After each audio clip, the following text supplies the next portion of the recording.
Thank you for that wonderful introduction. And I am so impressed that you were able to pronounce my last name correctly. Not many people are able to do that, so thank you very much. I was tasked with the choice of presenting something considered a hot topic in neuro-ophthalmology. And as a neuro-ophthalmologist, I think everything in neuro-ophthalmology is a hot topic. But I thought I would concentrate on something that is novel, that might be of interest to neurologists, and something that may be applied clinically in our practice that you can walk through with me as well. So I hope you enjoy this. I do not have any disclosures to disclose. So the goal of my talk today is that I am hopeful that I can show you the advances in understanding of some neuro-ophthalmic structures as it relates to the neurologic conditions that you're faced with every day. And to generate some excitement about advances in technology that helps to diagnose and monitor neurologic conditions. On top of that, I hope that I excite enough or create enough excitement for some of our trainees who might pique their interest in this subspecialty that's so well needed and so much needed in our profession. The outline of my talk today will include an introduction of what optical coherence tomography is about in relation to the afferent visual pathway, the retinal nerve fiber layer and how that's segmented and how we analyze it to apply to neuro-ophthalmic conditions, the retinal ganglion cell layer segmentation and analysis and how that is applied to the neuro-ophthalmic conditions. And we're going to focus on the patterns of cell loss, in particular the anterograde degeneration, retrograde degeneration, and trans-synaptic retrograde degeneration. And after that, I'd like to walk you through in real time my thought process of a patient using this technology so that you can see what I go through and how I came to diagnose a condition that was quite difficult and challenging using the technology we have. All right, to start off, let's talk about the afferent visual pathway. This schematic in the right there that you have probably seen in medical school and probably come across a number of different times. But the afferent visual pathway is a precise organization from the retinal ganglion cell bodies in the retina, which is in the eye, towards the occipital cortex. And specifically, any anatomic lesions that is produced can cause a defect in vision if it affects the afferent visual pathway. And that same lesion can lead to structural changes in the optic nerve and in the retinal ganglion cell layer in the retina that can be detected by optical coherence tomography.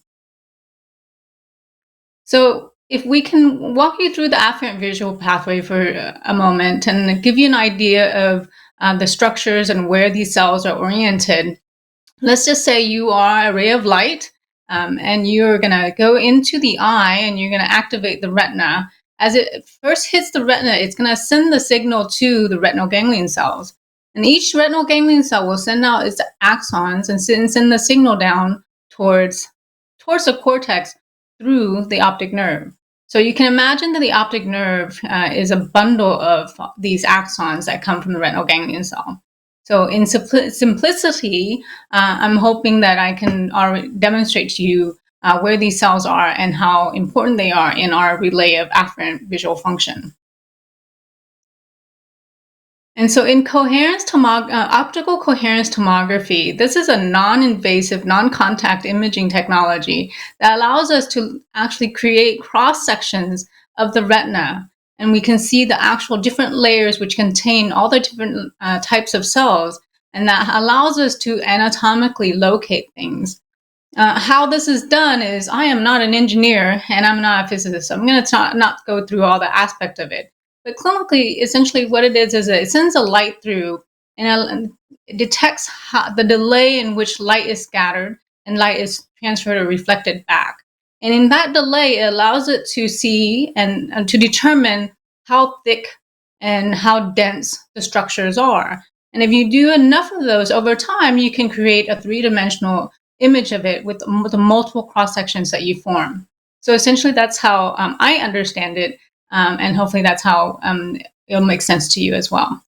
So the detector then goes through its calculations and formulate all the different signals together, and you have these multiple layers of different densities, different hyperreflectivity and intensities, and that way you can see the different variation of the retina and different layers involved.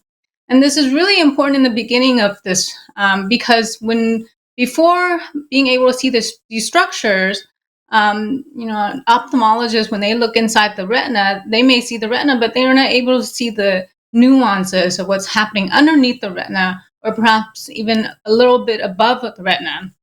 With this new technology, they're able to see the structure so well, they're able to detect macular degeneration really early on. They can look at macular edema. They can look at other structures that might be involved, such as the bipolar cells or the photoreceptors.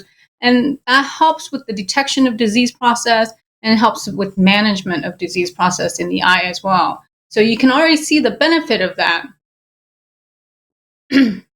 This technology came on around 2000s, maybe a little bit before that, for research. And initially the use was most prominent in glaucoma, where they were able to see the different layers of the nerve and where the nerve was thinning, where the nerve was affected by vasculature versus pressure, and so forth. And that has allowed them to apply it in that arena for a little bit earlier than other aspects of use in other practices. As far as how it's meaningful in the practice of neuro-ophthalmology, this came later on because the technology itself earlier on didn't allow us to look at the individual structures in the detail that we're able to now. And so with that technology, being able to scan those layers and knowing what those layers mean, for instance, the retinal ganglion cell layer, you know where that is. The retinal nerve fiber layer, now we know where that is. It's quite helpful if we can segment them and actually allow us then to see how much, in terms of volume, in terms of density, in terms of how many fibers are in that area that we're looking at. So I'll give you the example of what we do when we're looking at nerve fiber layer segmentation and how that's applied. In retinal nerve fiber layer segmentation, what we're looking at is the upper layer, as I've denoted there, in the retinal nerve fiber layer. This contains all the fibers that come from, go into form the optic nerve. And so what we do then is we create cross-sections, and we take these cross-sections in multiple amounts. Some instrumentations have more cross-sections, others less, and you may end up doing more to create more cross-sections so that you can average the cross-sections out. But essentially, if you can see all those crosshairs that we can see around the optic nerve, that gives you an idea of how many cross-sections we have. And when we do those, take those cross-sections out, this is what it looks like. On the right there, you can see the optic nerve, and there's a green hairline line denoting where that cross-section is. To the left, now you can see the layers of the nerve and the layers of the different structures of the retina, including the Brooks membrane, the RPE, up to the nerve fiber layer. And this is great because we can structurally look at the multiple different layers all around the nerve in circumferential regions. And this is quite helpful because if there is something structurally going on in the nerve itself, we can actually see it now, and we'll know which layer is affected, and you will know what part of the vision would be affected.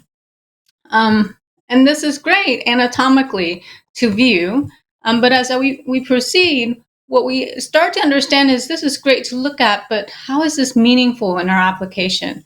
What can we do with this information that can allow us to make decisions about neuro-ophthalmic conditions or ophthalmic conditions?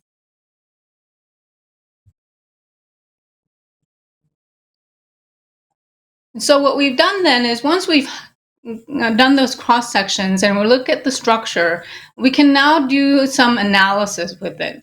And in order to do this analysis, this is called retinal nerve fiber analysis. We take the cross sections, we've averaged them together, and we've formed this linear graph that goes from the temporal region of the nerve to the superior, inferior, and nasal region, and you go back again. This is called a T-SNP plot.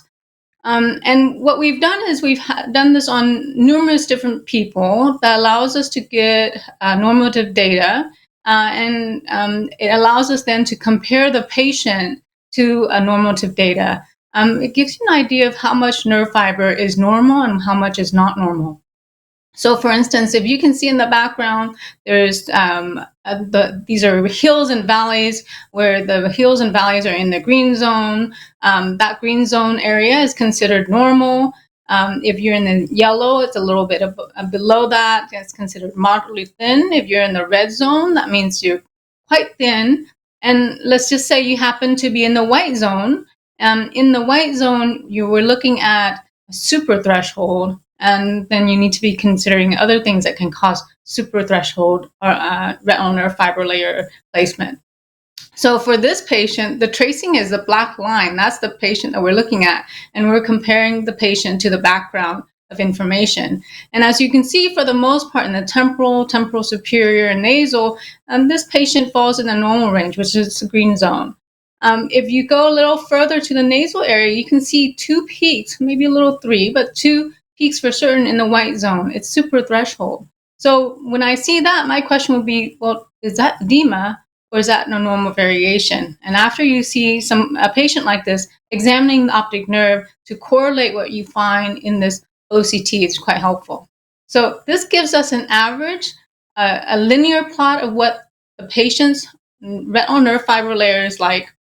To the right of you, you see a disc-like segmentation. And these are sectorial segmentation of the optic nerve. And it gives us a global value, a quantitative amount of the nerve fiber layer. And again, we compare this to normative data that allows us to know if there's a certain area of the sector of the nerve that looks like it's thinning. That's quite helpful because there are certain pathologic processes that affect one sector over the other. In terms of normative data, there's a little comment I'm going to make about this because we don't have a complete consensus yet on normative data. What we do know is that there are certain limitations to it. Most of the collected normative data has been with Caucasian patients thus far. We have limited data on other ethnicities, and we find that with African American Black patients, the value tends to be determined or undervalued. And we attribute this to the increased pigment at the apical region of the pigmented epithelium. We don't know what that all means at this point until we get more data, but that's the unfortunate correlation to that. Additionally, there are thicker measurements for men compared to women. And we do not have specific data sets that will give us much more consensus in terms of how to use that information as of yet. So that's the limitation of the normative data. But nonetheless, it's been very useful in many conditions. They can be used to demonstrate presence of edema, especially in papilledema or other forms of edema, because it can cause elevated retinal nerve fiber layer. These other mechanisms of edema may be compressive lesions, ischemia, inflammatory, infectious. And we are using it also to follow resolution of edema. And that's quite helpful. As a neurologist, I'm sure you've seen patients with idiopathic intracranial pressure and you've seen optic nerve edema, and you think, well, is there resolution? How do you know? Other than having somebody just look at the optic nerve. And I know the limitations of a neurologist looking at the optic nerve, the training may not be as well optimized. And so these other methods of looking at it can be quite helpful. So I'll give you some examples of cases in neurology that we can use, that we can look at in terms of the nerve fiber layer for these patients. So, for instance, we just talked about idiopathic intracranial hypertension. This is a patient of mine who is a 48-year-old woman with weight gain during the pandemic. She wakes up every day with headaches, with some transient blurring of her vision that comes and goes in the setting of this weight gain. When you look inside her optic nerve, you can see in the below there, even as a non-ophthalmologist, I think you would make the assessment that that is not a normal nerve. Certainly there is edema. It looks like a lot of blurring around the optic nerve itself. In the left eye, you'll see some hemorrhages circumferentially. And in both of these, I would grade the right with a Frisson scale of a 3 and the left a Frisson scale of a 4. So certainly this patient has optic disc edema. And in fact, we did find that her intracerebral pressure or ICP was elevated, and she was treated for idiopathic intracranial hypertension. So let's take a look at her initial presentation. You can tell that her optic nerve indeed is edematous. And as you look at her nerve fiber layer, we took a scan of that nerve fiber layer, and you can see the T-SNP plot. And her line is super threshold, and it's super threshold beyond our scale that we're using to measure. And certainly then that confirms the presence of edema. And you may say, well, I already know that there's edema. Do I really need this RNFL? No, not for the initial diagnosis. But look, we can also compare it over time. And so she comes back in a month, we scan it again, and we've given her treatment for this, and you can see the difference between the T-SNP from the initial presentation to the 1 month, and the difference between the two. One, it's quite satisfying, quite gratifying that you know that you've treated the patient. And you may also say, and I would look at the optic nerve and I'd say, well, I can see that myself, that the swelling has improved just by looking at those fundus photos. But let's compare the 1 month to 2 months. And you can see that from the 1 month and 2 month, the fundus photo is really tough to tell if there's a difference. The obscuration of the margin is hard to determine. If you are a skilled ophthalmologist, you should be able to look at the optic nerve and still be able to determine that edema, because we dilate the eyes and we can get a three-dimensional view of it. So I can comfortably say I can make an assessment of edema. But if you look at the fundus photo, I don't think you can make an assessment to determine there's a difference. And if I look at her RNFL, so from 1 month to the 2 months, you can see that there is a peak that showed up that is suprathreshold. And that tells me that the treatment is not optimal. Either she wasn't taking her medication, or she may have forgotten doses, or something has happened she may have gained weight. And this is an opportunity for us to alter or change management accordingly. In ischemic optic neuropathy, we can also evaluate using the RNFL in a very practical way as well. Ischemic optic neuropathy can occur in two ways. One is arteritic, the other is non-arteritic. In this patient, she's a 76-year-old woman with bifrontal headache, fevers, blurry vision. She had elevated ESR-CRP. I think most of us will be comfortable to say it sounds like arteritic. And I would call this giant cell arteritis, despite the fact that her temporal artery biopsy was negative. It is still a clinical diagnosis, and there is a small percentage of patients that do have negative temporal artery biopsies. But with the presentation of a no light perception eye, this is very consistent with arteritic ischemic optic neuropathy. So in a 76-year-old woman, when you look at the picture of the fundus and the optic nerve, that's a very blurry image. And believe it or not, looking inside her eyes was just as blurry. The reason is because she has a dense cataract. And that's hard to look at. So you may see the nerve, you may think, is it edematous, is it not? If you look over to the RNFL assessment with OCT, you can certainly see that her plot shows two peaks, one larger than the other, one in the temporal inferior and the other temporal superior, that's quite elevated.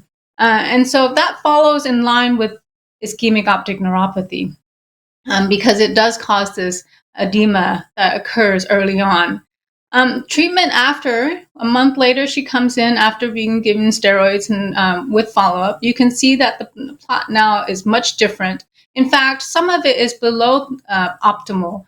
Some of it is in the red sections as well. And that tells me that she did have enough injury where the nerves were not recoverable, and she's lost permanent vision in that area. And that, again, is the reason why we treat patients with concern for giant cell arteritis or temporal arteritis with steroids immediately or emergently, is to preserve that optic nerve. the way it is. What about optic neuritis? This is a common one in neurology. So in patients who present with optic neuritis, following up with retinal nerve fiber layer is really actually quite important in terms of overall management over time. This is a case of a 54-year-old woman who presented about a month after she was diagnosed. She presented in an outside facility with an episode of vision loss and pain with eye movement. And then was evaluated outside and deemed consistent with optic neuritis. She also received an MRI, which you can see below, some enhancement of the optic nerve, and T2 hyperintensities periventricular. She was given 5 days of oral steroids. She happened to be traveling at the time and could not be. She did not want to be admitted for IV steroids, and they could not arrange IV steroids implementation. Therefore, they did give her very high dose equivalents of 1 gram dose of steroids. When she presented to me a month later, her vision actually improved. She was count fingers down to 20/50 or so. When I looked at her RNFL that day, the nerve looks fine, and we don't see any edema at that point, and we don't see obvious changes in the optic nerve. But when you look at the RNFL, what you might notice is that the RNFL for her falls all within the green, except maybe in the temporal area. There may be a little sloping. And if you look at the circular sector maps, you'll notice that there's a yellowing area in the temporal sector. And then we call that temporal thinning. Temporal thinning is a common entity that occurs. What we're starting to see, especially in neurologic conditions that affect white matter lesions or white matter burdens, is that there is some thinning of the temporal region of the optic nerve. We're still trying to understand the impact of that, but it's quite consistent with her condition. And in her 2 months follow-up, you can now see further temporal thinning. And this is much more obvious now because you can see more sectors of the temporal area. And we compared the 1 month, the initial visit, to the 2 month, and you can see the difference between the two in the red. And this is quite helpful because it demonstrates that there's axonal loss and there's this pattern of thinning that occurs in patients with optic neuritis. Additionally, there are other conditions that we also monitor retinal nerve fiber layer using the nerve fiber layer analysis, and that includes compressive lesions. I do have examples of that, but in the interest of time, I'll mention that that's definitely something that is viewable. For instance, pituitary adenomas, craniopharyngiomas, neurodegenerative conditions like Alzheimer's, dementia, Parkinson's. In hereditary optic neuropathies, like Leber's hereditary optic neuropathy, there's a specific pattern of RNFL thinning compared to other areas of the retina, and then the dominant optic atrophy is another as well. There are many others, of course, but those are examples of some that, as neurologists, you may be familiar with. Now, this is the part that I'm very excited about because this is much more novel. Retinal nerve fiber layer analysis has been looked at for a number of years, and more clinicians are using it more consistently, which is great because I think we need to know how to implement these ancillary testing to our clinical evaluation. In terms of retinal ganglion cell layer, not many people have started using this yet because it is new, new meaning that we are starting to understand how to segment this area. It's a small, thin area, and we're learning how to use it. So where and how do we use that? Remember again that the retinal ganglion cell layer receives the signal of light from the retina. It sends the axons into the optic nerve to form the optic nerve. When we were born, we have about 1 to 1.2 million ganglion cells that are spread out in the retina, each one of us. So on average, between the two eyes, we should have about 2 million ganglion cells. So in each of those ganglion cells then sends out an axon that then comes together to form the optic nerve. So each optic nerve has about 1 to 1.2 axons in it. So you can imagine that very tiny, tiny tip of the nerve containing so many cells in there. And the arrangement and organization of that is quite important in terms of how vision function occurs. So when we segment, just very similarly to the way we segment the nerve fiber layer in the optic nerve, this area is called the macula, and we do the exact same thing. We scan throughout circumferentially, and then we segment out the layer where the optic nerve, the ganglion cell is. And that layer is in between that teal and that magenta line that you can see in the image of the OCT there. And how this then is analyzed is that it creates a map for us to determine the average volume, which is to the left there, globally. And we map it out sectorally so that we can see how much of the volume is in each of the sectors. It gets lessened and lessened as you approach the periphery. So in the middle is highest, middle is less, but in foveal, you're going to get the highest amount of ganglion cell. So to the right of that is called a deviation map. That deviation map is really beautiful to look at. And it's quite helpful, as I tell my patients also, a picture is worth 1,000 words. So if I can show it to you, it's so much easier to understand. And that deviation map is really important because what you want to understand is that the bright area tells us that there is a higher volume of ganglion cell, and the darker area is lower volume ganglion cell. If you keep that in mind, this deviation map of this patient is normal. So let's look at some abnormal issues. And how do we do that? Well, we also need to understand where in context the lesions in the ganglion cell layer may be impacted in our visual system. In certain clinical conditions, we do see a predictable pattern of retinal ganglion cell loss, and that pattern of retinal ganglion cell loss can be demonstrated on this ganglion cell OCT segmentation. And when we do that, we find that this segmentation of the ganglion cell actually corroborates and is congruent with the visual field deficit that we find on visual field testing, which is exciting when you start to see this because it helps us to diagnose more posterior lesions where we didn't realize we could do that before. So looking at the ganglion cell layer in neuro-ophthalmic conditions, let me walk you through a few of those by just talking about the pattern in which axons can be injured and degenerated, and how that can impact the vision. There are three types of degeneration that can occur in axons in the brain that we can think about. I'm going to simplify it. There's the anterograde degeneration, retrograde degeneration, and trans-synaptic retrograde degeneration. And the reason why I'm just focusing on those three is because I'm applying it to the afferent visual pathway. And so for simplicity, we're going to split the afferent visual pathway to two axons. Initially, the first neuron is going to be from the retinal ganglion cell to the nerve fiber, later to the optic nerve, and it will synapse at the lateral geniculate. And then the second cell body would be the lateral geniculate that then sends out through the optic radiations and synapse and forms the visual cortex. So if we can just understand it that way, make it quite simple so that we can split things out, it makes it easier to understand how vision is impacted in the posterior lesions. So what is anterograde degeneration? Anterograde degeneration is the ascending degeneration of axons that starts at the ganglion cell body and progresses towards the distal optic nerve. That makes sense. It progresses and moves distally. Common mechanisms for this is ischemia. That's most common. The other is inflammatory demyelination can do this as well. And so I have an example of one of which is the ischemic optic neuropathy.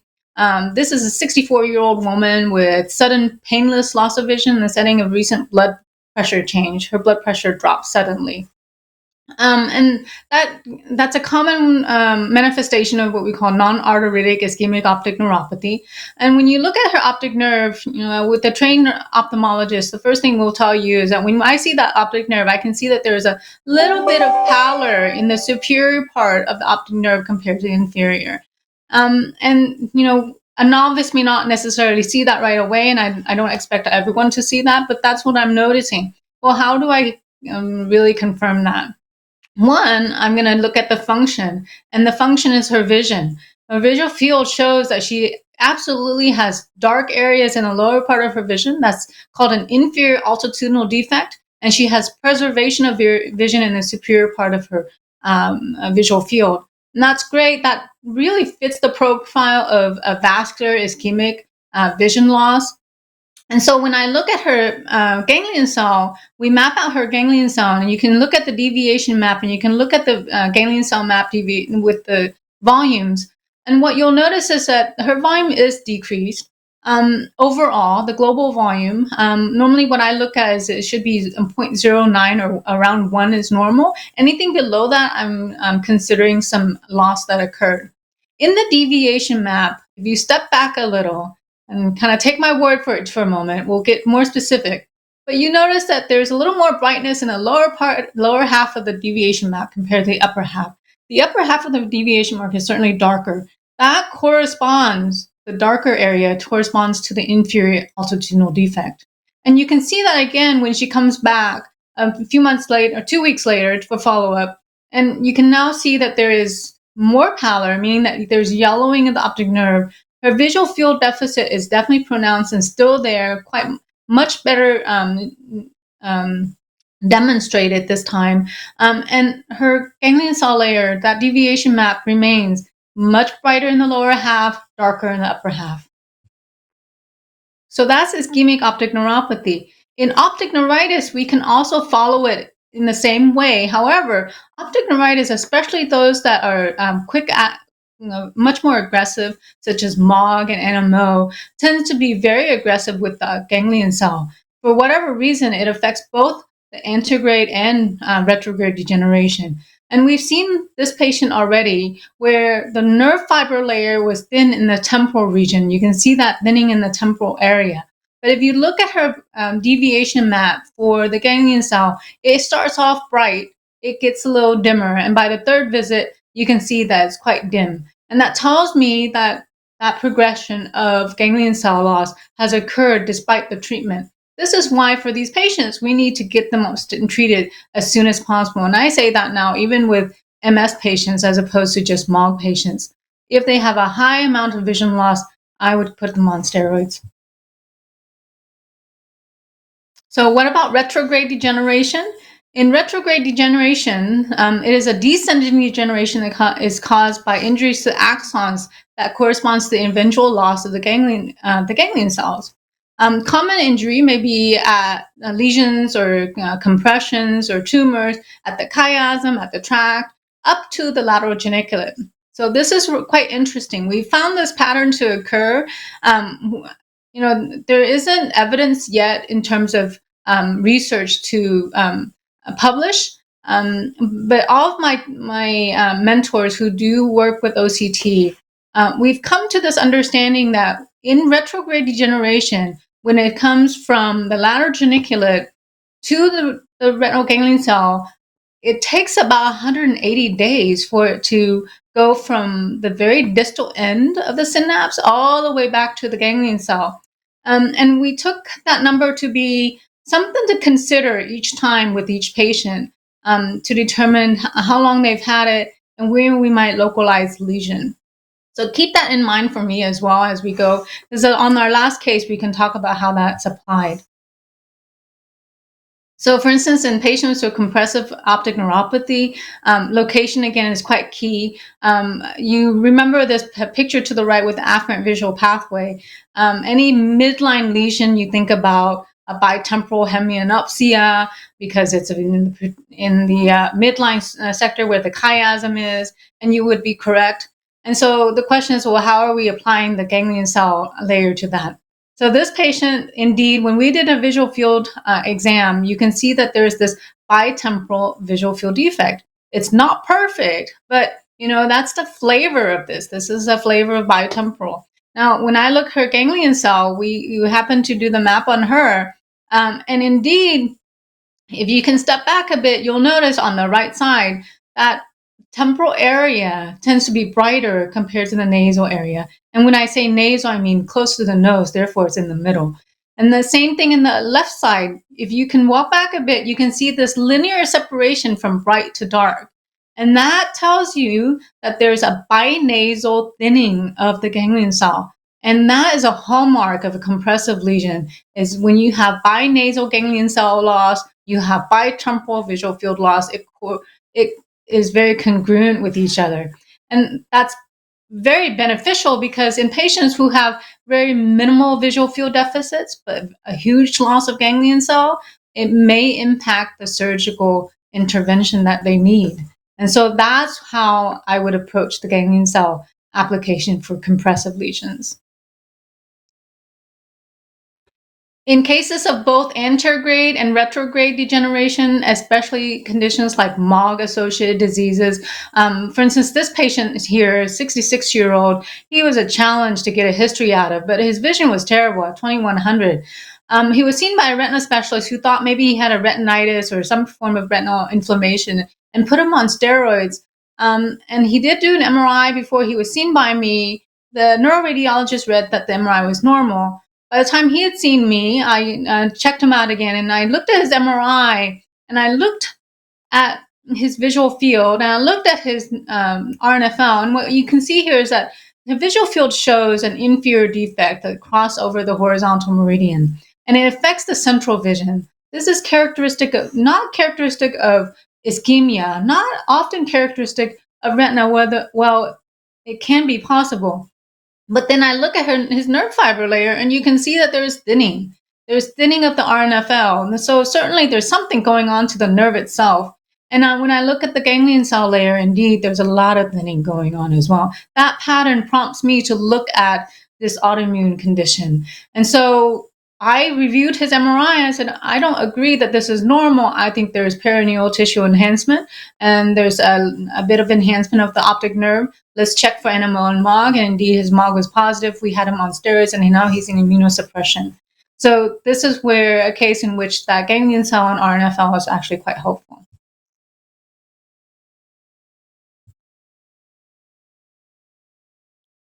Now, this is the part I'm really excited about, the trans-synaptic retrograde degeneration. This is going against some of the teaching that we've had that's classic through the years. And so let me kind of explain what I mean by that. What we're looking at in trans-synaptic retrograde degeneration is lesions in the second neuron, in the cortex, in the occipital cortex, from the lateral geniculate and beyond.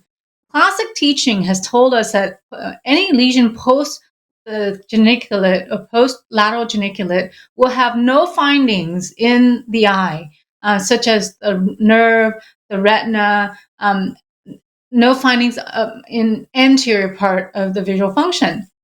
Well, what we're finding now is that that may not be true. The problem is we were not following them as closely as we used to, as closely as we should, or as long as we should, because for most of us, we're so busy. As a neuro-ophthalmologist, our clinics fill up very rapidly. Our consults are quite high. The volume is quite high, and that's why we're so needed.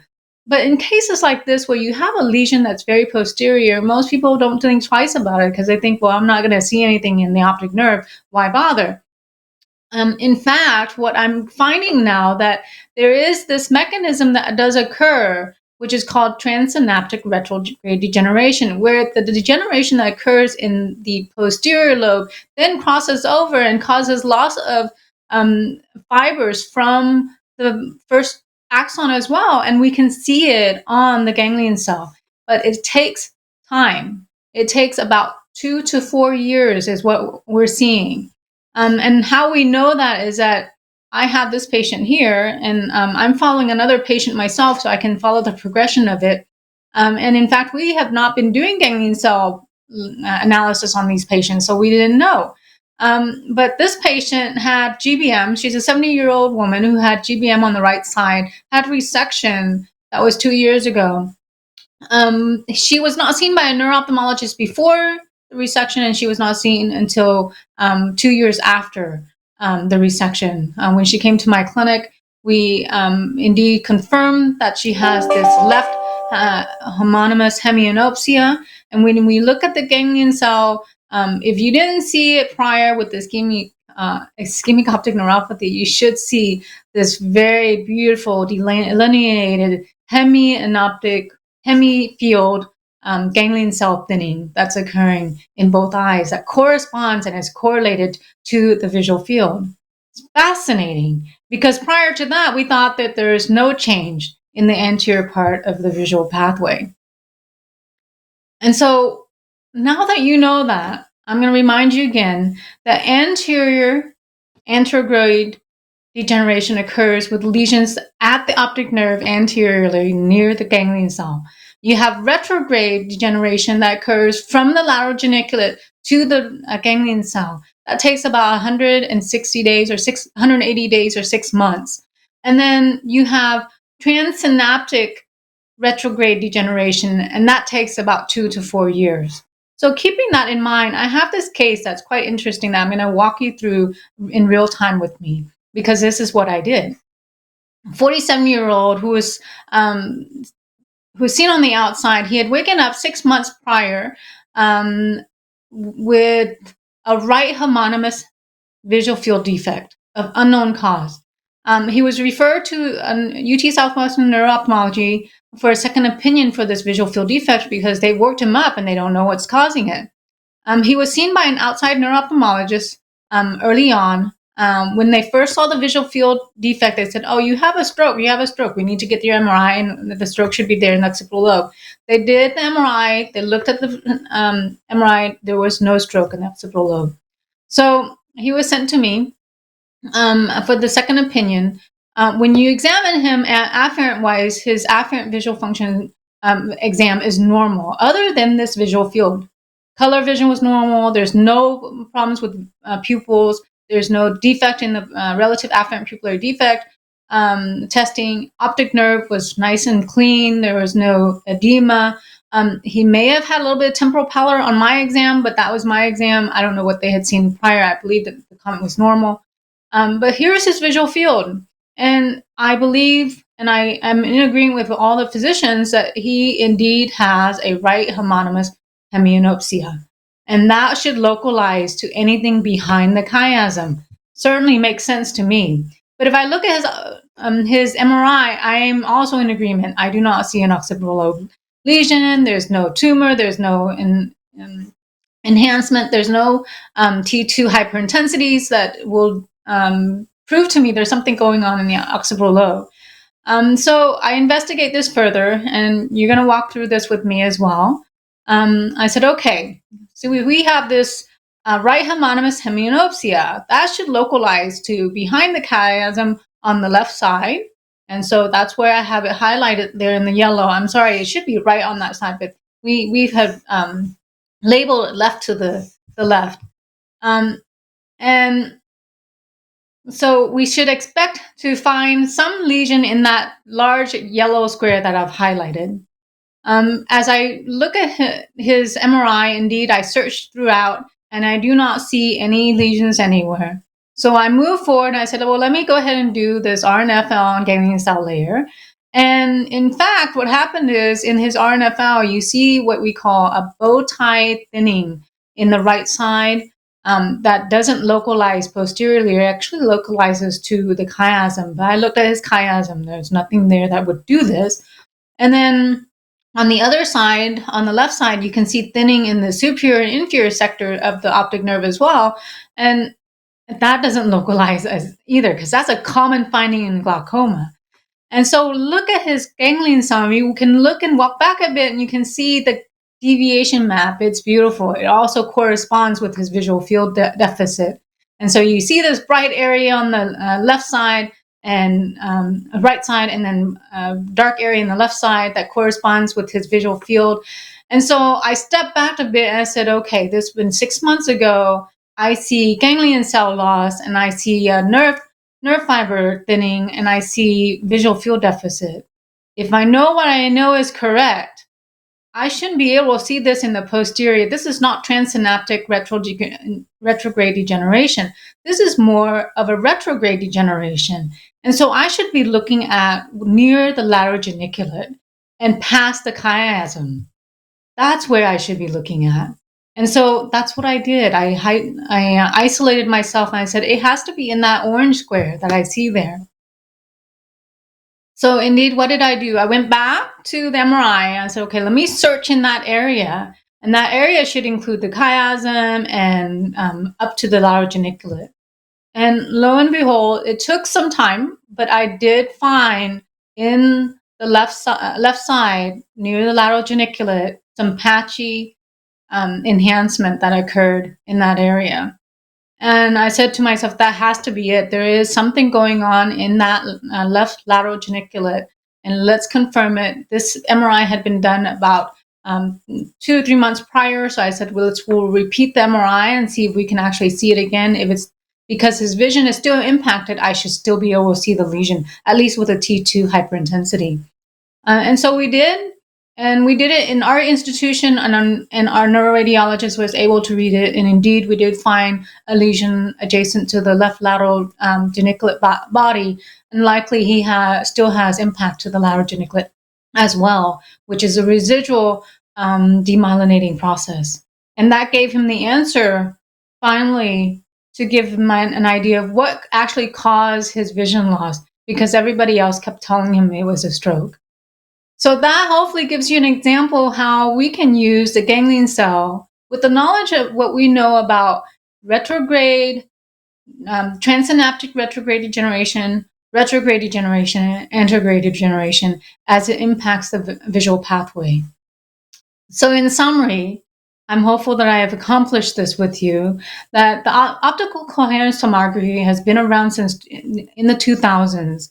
But the use in ophthalmic practice has been limited. And now you can see, as I've presented today, our ability to approach it in the neuro-ophthalmic practice in evaluating and following patterns of retinal nerve fiber layer thickness and changes in retinal nerve fiber layer, and evaluating following the pattern of ganglion cell loss.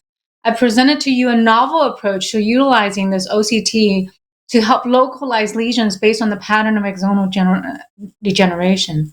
And I've demonstrated how understanding the pattern of neuronal cell injury and pattern of cell loss as it correlates with visual field loss is quite helpful, not only in managing the patient, but diagnosing complex and challenging cases as well.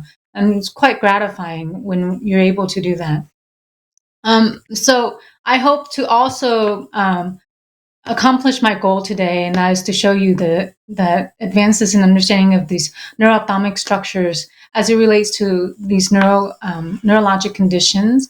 And I hope that I've generated some excitement about advances in technology that can be used with proper clinical assessment. I'm not saying we solely rely on these ancillary testing. What I'm saying is these are tools that can help us to put the exam together, just like a neurologic exam requires some of the neuroimaging, such as MRIs and CT scans. I thank you again for being invited to talk today. And this is what it looks like outside of my yard from the wonderful storm we had that didn't allow me to go to Austin. I'm in Dallas at the moment. I am available for questions. Thank you. Great. Thank you so much for this intriguing talk and allowing us to understand more about this technique. There are a couple of questions. The first one is, how sensitive is OCT application in patients with MS and in patients with florid diabetic retinopathy? So in florid diabetic retinopathy, that's more of a question for the retina specialist. But certainly they can see edema of the macula quite easily. So it's very sensitive and also very specific because it's localized to that region of the retina. They can localize hemorrhages and changes in the vessels, macroangio vessel formations. So certainly that is very specific and very sensitive for that. And you need to know the pattern of diabetic retinopathy to detect that. In terms of MS, it is not specific, and it can be sensitive, but it's not specific for MS. What do I mean by that? What I mean is that we do find that with patients who have MS over time, because of the burden to the white matter areas of our brain, we're seeing those patients show temporal thinning of the nerve fiber layer. But we also see in other neurodegenerative processes also. So that's why it's not specific. Great. There's another question related to optic neuritis and MS, and that is questioning how the use of evoked potentials compare to OCT in the early stages of optic neuritis. In the early stages of optic neuritis, the clinical exam is your best exam. VEP should only be used when it's equivocal. And most ophthalmologists should be able to pick up an optic neuritis finding by clinical testing. What I'm referring to is visual acuity in correlation with color vision testing, in correlation with pupil testing, to determine the function of vision through the optic nerve. In addition, if they also run a visual field, all those things put together is going to be highly sensitive and specific for optic neuritis compared to VEP alone. Great. Thanks. Another question relates to the rate of change of the findings. So, can you use it in some effective way to monitor response to therapy or to anticipate response to therapy? Absolutely. That's a great question. In particular to IIH, we use it for monitoring therapy. Absolutely, because you can see the changes. And it's not, we don't use it solely, but we do use it on every single patient who's diagnosed with IIH in conjunction with the exam. In other cases, such as optic neuritis, we also use it. I use it from MOG to NMO to MS or idiopathic or other forms of optic neuritis as well. Interestingly, I didn't present this in the lecture, but conditions like Leber's hereditary optic neuropathy, what we find is that in the initial acute phase, we'll see the RNFL quite thick and the ganglion cell loss earlier. And it takes a longer time for the RNFL to actually trend. And so the higher and more sensitive finding is through the ganglion cell. So in combination of those two, and of course your clinical exam, you can monitor the progression of conditions like Leber's hereditary optic neuropathy. And I will argue also that eventually, if we do this enough and we're able to understand the progression, we can monitor other neurologic conditions, such as stroke. I have a patient who had an occipital stroke that resulted in homonymous hemianopsia, and she has no findings in the ganglion cell layer at this moment. That's been a year out. I will see her again in another year and another year, and I anticipate by about 2 to 4 years, because she's quite young, that I will start to see ganglion cell loss. So that's my hypothesis at the moment, based on what I'm finding. Great. Thank you. One other question relates to Parkinson's disease. And the question is there a correlation between Parkinson's disease progression and retinal thinning that would follow the asymmetries of motor symptoms? The answer to that is probably I don't know, and more likely no. Because you'd have to look at how much of that is part of the visual pathway. And what I mean by that is the afferent visual pathway, not the efferent. Parkinson's, because it's a motor, you're looking at eye movements, you're looking at how it goes to the muscles of the eye, the eyelid, and so forth. So how it approaches the optic nerve, I'm not exact on that at the moment. Okay, great. Okay. Thank you. And one last question. Could you make any comments on the application of OCT as an indicator of the effects of head trauma? Oh, wow. I guess it depends on the mechanism of head trauma and what the sequela is. If the trauma caused a coma and they received other medications that were concerning for increased intracranial pressure, I may find something different, and I may find OCT findings. But if it's a concussion, that's really hard. I don't think we have any information about that at the moment. That's a very interesting thought. Okay. All right. Well, I think that brings us to the conclusion of this session. Thank you very much for this really interesting discussion and intriguing look into these techniques about how to assess these patients. I Absolutely. I want enjoyed to, it. yeah, thank you.